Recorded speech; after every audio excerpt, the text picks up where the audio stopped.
and also to show your sort of confidence in David's vision. So shall we give them a proper round?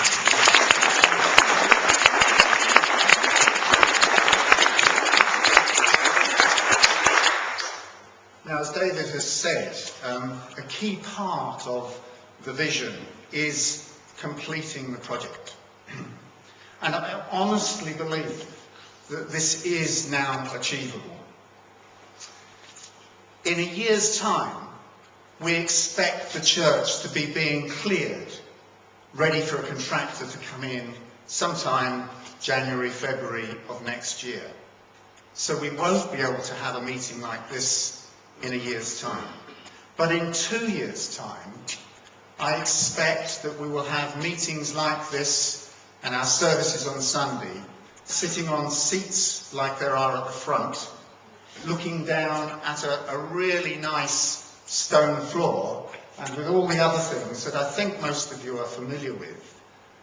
And my hope is that through what David has said, that we've all done this together, we've all done our bit, that we'll be sitting there saying, yes, I did my bit. Maybe I paid for this chair, or I paid for the bit of floor that I'm sitting on and my family's sitting on. So I just see that as something in 2 years' time that we can all be really very proud of, that we did it together. Now, I gave a similar presentation to this to the PCC in November, and I just come back from America, and I described this as now being doable. I think it's achievable, it's doable, but it's not going to be easy. On behalf of the CPMT and the Finance Panel, I want to show you how I believe this can be done.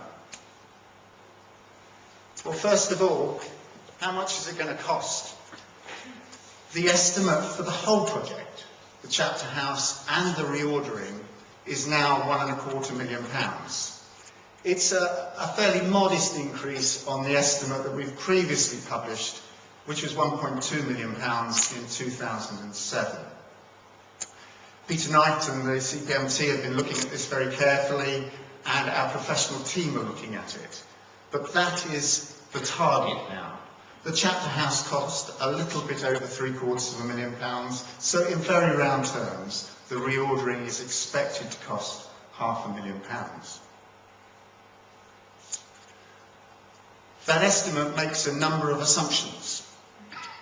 Firstly, that we will start very early next year. Any delay is going to increase the cost.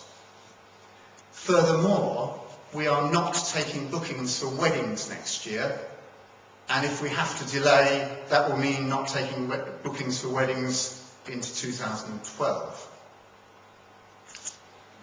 We won't really know what the cost is going to be until we get some tenders in, and that will be towards the end of the year. So we need to pray that once these estimates are done and so on, that the tenders will come in broadly in line with the estimate.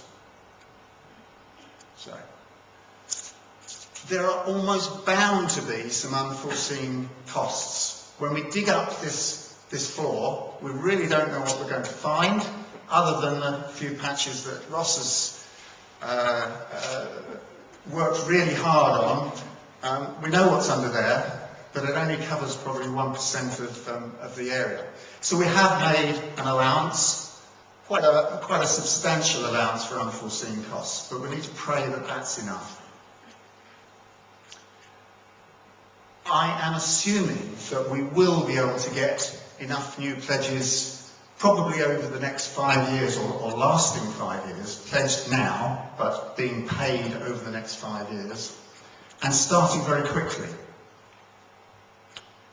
We will need to borrow some money, because we won't have all the money in by the time the contractor finishes at the end of next year. We anticipate being able to borrow substantial amounts of money from within the congregation. We looked at this for the chapter house. Fortunately, we didn't need it. But we have made an allowance for borrowing some money either from the diocese or commercially. So how much have we raised so far? Well, we've banked over £900,000. We have outstanding pledges for nearly £100,000.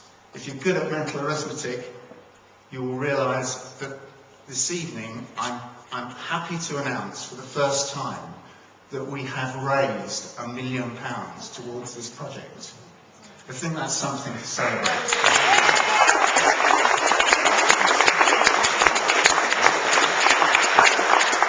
But we're not there yet.